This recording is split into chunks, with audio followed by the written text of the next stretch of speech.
Без лишних слов, в данном видео будем разговаривать о тепленьких и горяченьких клиентах. И я покажу примерную схему шагов, которую выполняет пользователь, прежде чем совершить покупку именно у вас. Отсюда и будет зависеть выбор интернет-канала для продвижения.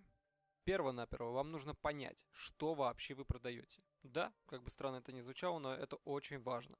Необходимо представить себя в роли пользователя и делать точно такие же шаги, которые делает потенциальный потребитель вашего товара. Многие не знают своих конечных потребителей, не знают их предпочтения, но и чаще всего просто не знают пол своей аудитории. Не той, которая заходит к вам на сайт, а те, кто совершает покупку. Из этого следует несколько типов клиентов. Первый – горячий. Такой же, как пирожок у вашей бабули, вытащенный из печки минуту назад.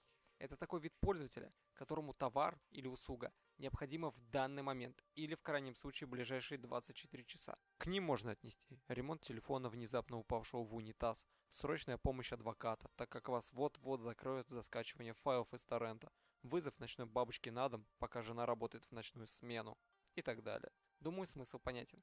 Горячих интернет-пользователей ловят в сети такой вид рекламы, как контекст. Это реклама по целевому запросу в поиске. Всего, как вы понимаете, у нас работают две поисковые машины. Это Google AdWords и Яндекс.Директ. Работают по следующему принципу. Ввели поисковые фразы, по которым мы хотим показываться, добавили объявление с призывом к действию, банальная херня, которую рекомендуют в самом интерфейсе, и добавили сайт. Все, ваше объявление показывается, само собой после модерации. В следующих видео разберем на конкретных примерах, как не стоит ее настраивать и что такое минус слова. Но сейчас не об этом. Этому теплому клиенту важно получить продукт, услугу как можно скорее. В таких сегментах конкуренция очень высокая, а следовательно и стоимость на рекламу выше. Самое главное, чтобы на посадочной странице была вся информация, которая его интересует, либо товар должен быть в наличии, в случае проявления интереса к конкретному бренду или группе товаров. А не так, что вы крутите рекламу на услуги, которые в данный момент недоступны, либо у вас вообще не предусмотрены по каталогу. Не удивляйтесь, такое тоже часто бывает. Короче, зашел пользователь на сайт, и он скорее всего не будет читать о вас отзывы, спрашивать друзей или просить рекомендацию у своих близких, думать о том, хватит ли ему денег на все это, просматривать историю вашей компании и тому подобные вещи. Скорее всего, даже не будет лазить по другим разделам вашего сайта. Он уже готов купить в данный момент. И главное, чтобы все его устроило. Не нужно, я думаю, говорить о том, что о стоимости на товар вы должны продумать заранее, просматривая сайты конкурентов и предлагая лучшие условия.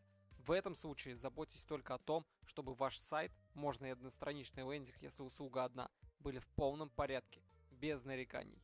И ваш менеджер, принимающий заказ, был в гармонии с самим собой и внутренним «я». Сын ты, блядь, собаки, блядь, безмозглый. Охуеть, где таких... Холодный клиент. Вот здесь все намного интереснее. Пользователь ищет услугу, скажем, находит ваш сайт, пусть по контексту, или SEO.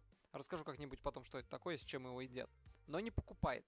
Он пойдет посмотрит другие сайты со схожими предложениями, спросит у друзей, почитает инструкции к применению, например, что вы сами пишете о своем товаре, возможно, снимаете инструкции, заливаете их на YouTube, возможно, позвонит своему адвокату и спросит, чем ему это грозит. Я немного утрирую, но это примерный путь пользователя в выборе товара. Причем в B2B сегменте он еще сложнее. Давайте расскажу, что это такое, раз уж не первый раз затрагиваю эту тему. B2C – это бизнес для клиентов. То есть, вы продаете телефоны для потенциальных потребителей, или вы, скажем, владелец автосалона и продаете машины, также конечному потребителю. А теперь представьте себя в роли производителя этих самых телефонов или производителя автомобилей. Все, вам теперь интересны как раз эти самые автосалоны в большом количестве и салоны сотовой связи. Это и называется B2B сегмент. Пример отстойный, но думаю понятный. Вернемся к холодным клиентам. Один канал коммуникации для них не подойдет. Вам нужно, помимо хорошего сайта, позаботиться о том, что о вашей компании были оставлены хорошие отзывы или как минимум проработаны плохие. Есть пару групп в социальных сетях с ненакрученными ботами. По желанию настроен ремаркетинг с догоняющей рекламой. Своя постоянно пополняющаяся база с подписчиками и так далее. Продумать все потенциальные шаги заранее, чтобы быть на шаг впереди. Думаю, мысль более-менее понятна. Некоторые выделяют еще третий тип, а также разделяют контекстные запросы на несколько видов. Все это херня. Если вы с этим не согласны, тогда как вы думаете, по какой причине у вас даже на горяченьких клиентов не приходится так много конверсий? Вот именно.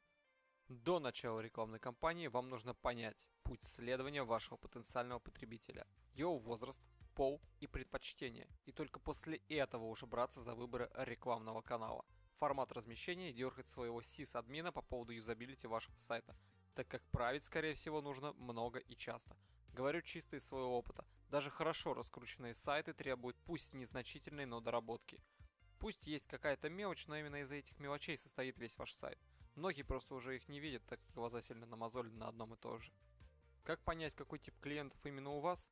Понятия не имею. Включайте голову, смотрите на товар, который вы продаете. Если совсем непонятно, то посмотрите видео еще раз. Мое дело разжевать. На этом все. Удачных вам рекламных кампаний.